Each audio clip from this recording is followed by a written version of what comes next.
If it goes up in flames? It will burn very brightly.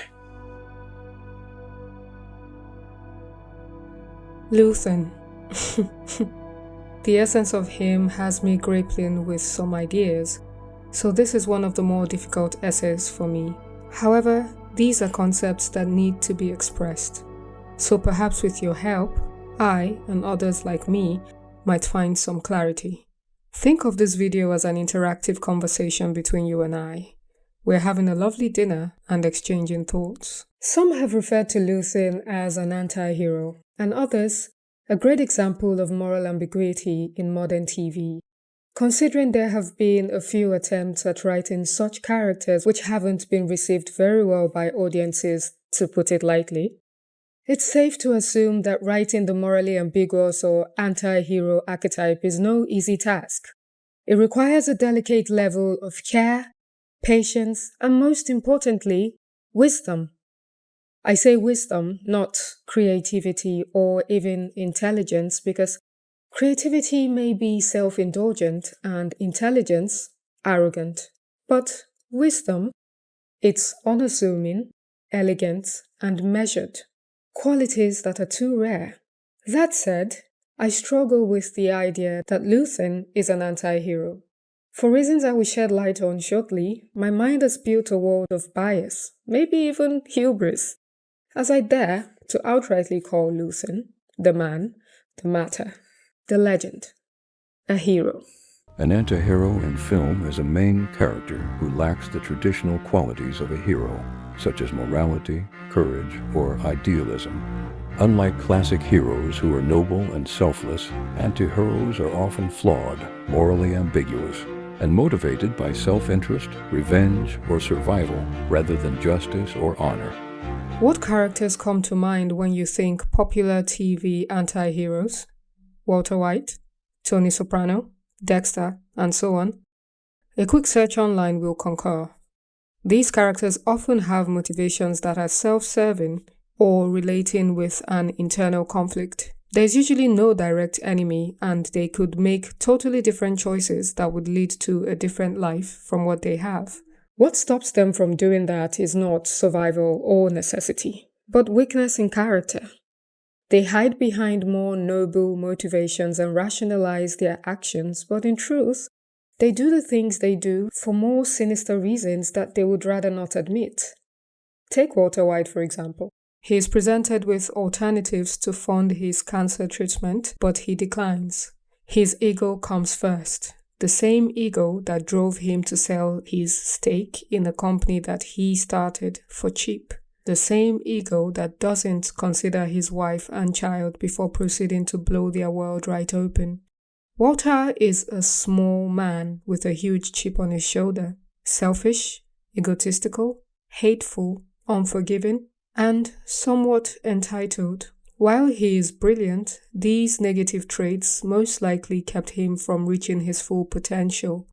His core motivation is to fulfill his unfulfilled potential. A mind like his should not end up as a high school chemistry teacher, and he knows it. He also knows deep down that he has mostly himself to blame for it. Yet, we see him continuously blame Gretchen and Tyler, his cancer, and other factors throughout the show. He could never admit the truth until the final episode when he confesses to Skylar the real reason he destroyed their lives is that he is good at being Heisenberg. Walter White might be the least ideal of the crop, but I've combed through other popular anti-heroes. Although I cannot elaborate on all of them, I noticed a pattern. Their actions and motivations are self-serving, but we see them mask this under survival or whatever other reason. Don't get me wrong, the motivations and circumstances of these anti-heroes vary a great deal. That is a more complex matter that I cannot fully break down in this video. However, when placed side by side with Luthen, you can find almost no similarities. Luthen is neither under any illusions, nor is he trying to convince himself and the audience of his virtues. Now, the ego that started this fight will never have a mirror or an audience or the light of gratitude.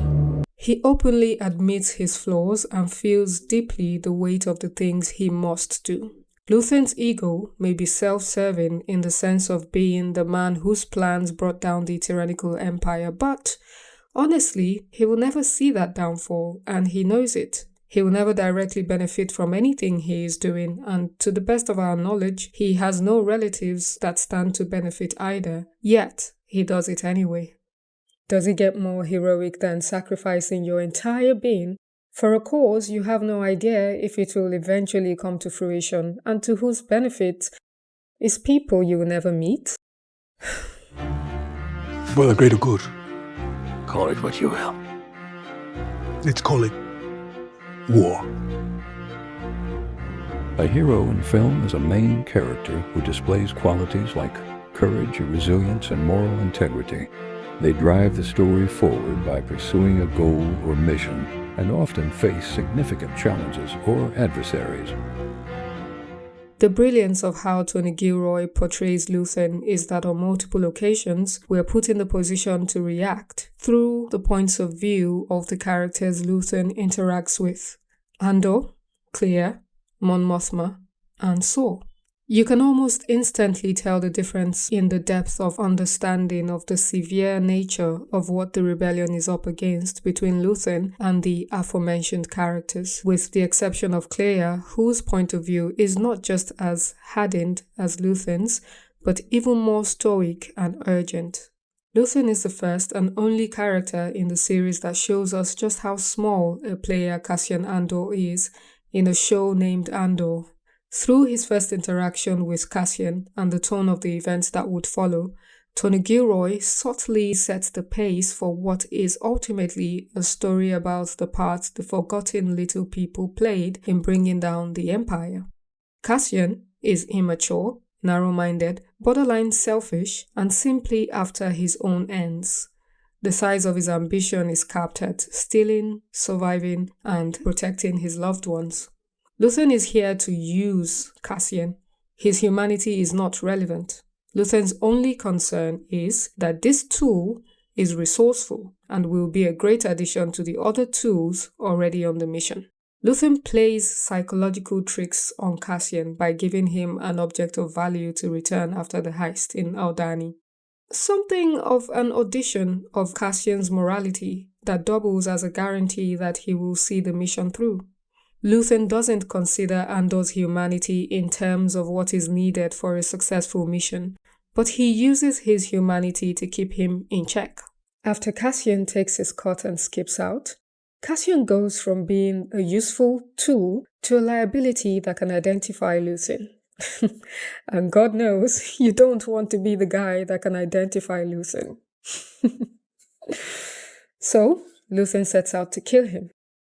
There's a saying in Nigeria that goes, "Actor no dey die for film," which means the lead character of the movie cannot be killed because then the movie would be over. That's how we know that even in tense, near-death moments, the lead character must survive. Else, he won't be much of a lead.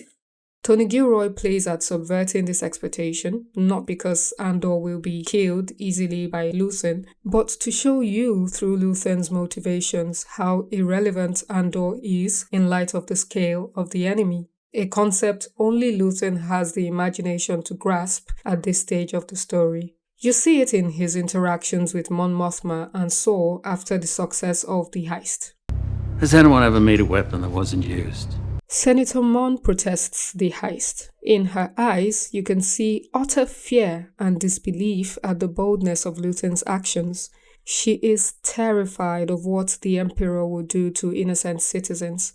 People will suffer. She expresses this to Luthen and is even more taken aback by Luthen's responses. That's the plan. Luthen is banking on an overreaction by the Empire. He believes that people need to become uncomfortable and outraged enough for them to rise up against tyranny. This is true. To paraphrase the Jewish philosopher Hannah Arendt, evil does not grow because of monsters, but because ordinary people fail to question immoral systems. Senator Mon believes Luthen to be inconsiderate for this, but is he really? She may already be doing something about the problem, But at this stage, her mindset is still closer to the complacent, ordinary man. Yes, she is a part of the rebellion, but unlike Luthen, she chooses to still preserve her conscience and feelings of virtue over the ugliness of some of what must be done. She holds out, maintaining a degree of self-preservation, hoping some unknown external forces might take care of it. So when confronting an external force in the shape of Luthen, she makes a devil of him. We see something similar but closer to home when Luthen has to deal with the Tay problem in Season 2. I'm not sure what you're saying. How nice for you. Again, Luthen plays the part of the devil in Mon Mothma's view so that she gets the luxury of righteousness. In truth, she knows that Tay exposing her will significantly affect the funding of the rebellion and lead to many rebels imprisoned or worse, dead. But she doesn't have the strength to sacrifice her feelings of virtue. She would rather risk compromising the mission by waiting and hoping Tay doesn't spill, yet she judges Luthen harshly for taking on the feelings she would rather not. You're not angry at me. I'm just saying out loud what you already know. Luthen, on the other hand, places the goal above anything else because his understanding of what the rebellion is up against is so acute. He has such imagination. If he was an immoral person, he could be Palpatine himself. The first time we see Luthen interact with Saw on screen, Luthen requests that Saw works with Anton Krieger, and Saw refuses because The man is an ox. Slow and stupid. Saw talks to Luthen with arrogance. He will not work with rebel leaders like Krieger who are beneath him because of a difference in political ideology. Sectorists, human cultists, galaxy partitionists. They're lost. All of them lost. He even tries to find out what Luthen stands for so that he may classify Luthen as with him or beneath him. But Luthen responds brilliantly and, more importantly, earnestly. I'm a coward. I'm a man who's terrified the Empire's power will grow beyond the point where we can do anything to stop it. We'll die with nothing if we don't put aside our petty differences. Petty. With these simple lines, Tony Gilroy shows you more of where Luthen's priorities lie in comparison with other rebels. Just like Saw, Luthen is human. He has an ego too. He has judgment and righteous ire and condemnation, but he also understands why these emotions are futile and need to be put aside for the sake of the cause. It's a cause so fragile that even the slightest hesitation or squabble might derail. Luthen could just as well lay judgment on Saw the same way Saw does on others here. He knows Saw's politics and doesn't agree with it, but still chooses to work with him. What follows is one of Luthen's most infamous moments on Andor. ISB knows Krieger's plan. They'll be waiting for it. We see Luthen choose to sacrifice the lives of good, innocent men fighting for his cause to save a source. One man. How can 31 lives for the sake of one be morally justifiable? From Saw's POV, you get to feel this quandary firsthand. Saw is frantic and vocalizing what the audience is mostly thinking. And what if it was me instead of Krieger? What would you do? The script uses exposition brilliantly to help you feel the weight of what is happening. It is something of note that Saw says these exact words twice in this scene, and Luthen always adds, plus Krieger. It's 30 men. Plus Krieger. 30 men. Plus Krieger. As if to remind you that not only is Luthen acutely aware of the situation, he also feels it deeply. More deeply than Saw, who appears the more frantic in this interaction, and more deeply than you or I. When Saw accusingly asks Luthen if he thought sacrificing Krieger was worth it, Luthen says, I did. I'm not sure right now. There's a lot to question about this response. From the way Luthen dealt with Andor in the past, we know he is willing to use your human vulnerabilities to get you to do his bidding. So does he actually mean the words? Does Luthen truly question his previous resolve, or does he respond that way to get Saw less agitated? There is a psychological subtext here. If Luthen comes across as unsure of his actions in that moment, then Saw, who he is trying to contain, will likely see him in a more humane light. Being completely sure about sending 30 men plus Krieger straight to their deaths would come across as cruel. So even if Luthen is sure, it would be a terrible idea to let Saw in on that fact, as it would only escalate Saw's outrage. However, it is possible that Luthen means it, that he doubts. Even then, there is an element to it that is cruel. His doubt here relates only to Saw's reaction, the chance that he warns of Kreger, and that all this blows up in his face. This would defeat the purpose of turning a blind eye and letting Krieger fall in the first place. Observe that Saw says specifically, You think it's worth losing Krieger? So, for Luthen right now, it's not a question of his conscience. It is instead a question of his calculations. Luthen made his calculations and missed one small detail: his previous conversation with Saw. You're the random factor. This has now left his plan completely at the mercy of Saw, with the alternative being unthinkable and unrealistic. He would have to kill Saw and all his men to continue to protect his spy. He is ultimately put in this position as a result of the other rebels not quite being on the same wavelength as he. Andor is immature and defiant, Mon Mothma is complacent and judgmental, and Saw is petty. Now think, Luthen is human too. How then is he above all these emotions, honest about his own flaws, and fully focused on the cause? This is why I cannot bring myself to believe that Luthen is a morally ambiguous character or an anti-hero. His motivations simply do not qualify. There's nothing morally ambiguous about his fight against an evil great as the Empire. He recognizes evil, sees potential for it to fester, and without hesitation has the conviction to sacrifice every mental benefit a good, moral human should enjoy in order to stop it. He does what ordinary men, even those rebelling, cannot bring themselves to do. In my books, that is way more difficult to do. Thus should be recognized as the highest form of heroism. I don't believe that a human hero is meant to be a flawless symbol who does no wrong, and I'm not sure why people consider it as that. Flaws don't make you an anti-hero or morally ambiguous. What does is how your intentions, circumstances, and motivations measure up against the choices you make. Anti-heroes usually take the easier path which they see as most beneficial to them. Luthen, on the other hand, walks the most difficult path with the least benefit to him. That is the hallmark of a true hero. You're thinking small, you're thinking like a thief. I'm thinking like a soldier. Think like a leader. But what is Luthen? You tell me.